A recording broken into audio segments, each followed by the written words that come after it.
वजह से उनको लिखनी पड़ी।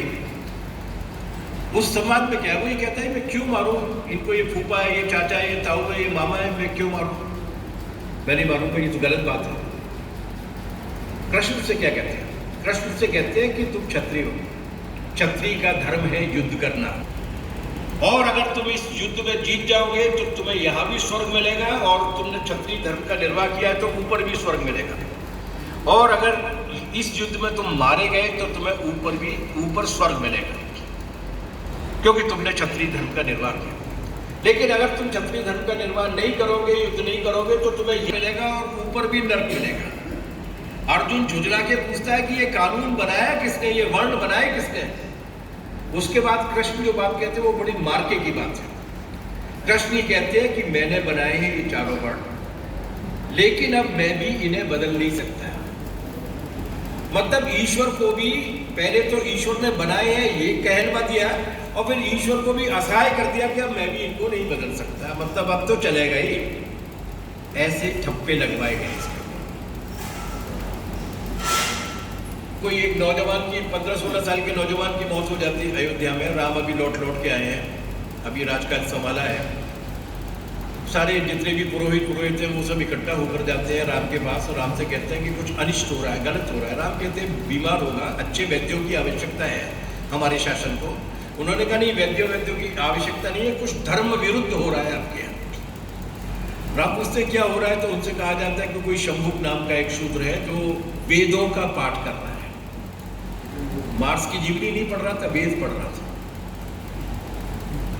अपने ही धर्म का पाठ कर रहा था। उनने कहा ये धर्म विरुद्ध है, क्योंकि हमारे धर्म में लिखा हुआ है कि वेद शूद्र संस्कृत नहीं पढ़ सकते, वेदों का पाठ नहीं कर सकते। राम टालने की कोशिश करते हैं। 200 रामायण है, बहुत दिलचस्प कहानियां मिलती हैं आपको। राम टालने की कोशिश करते हैं, ठीक है उसको समझाएंगे, किसी को भेजेंगे।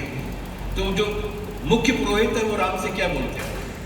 वो बोलते हैं कि नहीं राम सुनिए, राजन सुनिए, राजा का कर्तव्य है धर्म के अनुसार राज का संचालन करना, अगर वो इसमें असमर्थ है तो उसे राज करने का अधिकार नहीं है। राम को लगता है कि शंभू के चक्कर में मेरी नौकरी और जा रही है, गर्दन काट दी जाती है। कौन निर्धारित कर रहा है? निर्धारित कर रही है वो प्रणाली जिसने अपने ऊपर धर्म के ठप्पे भी लगवा दिए, ईश्वरों को भी अपने आगे असहाय किया। इस तरीके का मजबूत एक ढांचा हमारे देश में विचार के रूप में चल रहा है लंबे समय तक, जिसे निर्णायक रूप से चुनौती नहीं मिली। उसकी वजह ये थी कि वो जिन 2 पैरों पे है ये दैत्य, उसमें से केवल एक पैर को तोड़ने से काम नहीं चलेगा, दूसरे पैर को तोड़ना पड़ेगा। और वो दूसरा पैर है कि उन्हें इस दौरान इस ब्राह्मणवाद के नजरिए से जिन जिन अधिकारों से वंचित किया है, जब तक उन अधिकारों को भी वापस नहीं दिलाया जाएगा, संपत्ति का अधिकार, भूमि रखने का अधिकार, रोजगार का अधिकार, तब तक केवल जाति के खिलाफ भाषण देने से जाति प्रथा समाप्त नहीं होगी। दोनों चीजों से मिलकर लड़ना पड़ेगा, क्योंकि उसकी जान उन दोनों में है। तो पहला जो है, तो ये एक विश्वास है इस देश के दलितों के अंदर, शूद्रों के अंदर भी बहुत सारा, जिससे आरएसएस को उन्होंने और भी ज्यादा मजबूत किया है। मॉडल कैसे कैसे पेश कर रहे हैं। हाथरस में एक जगह है जिसका नाम है इगलास विधानसभा क्षेत्र, उसमें एक सज्जन है, वो 3-4 बार से विधायक के रूप में जीत रहे हैं, दलित हैं, शूद्र हैं, अति शूद्र हैं, बीजेपी के हैं। उनकी खास बात क्या है? वो अपनी जेब में गिलास लेके चलते हैं,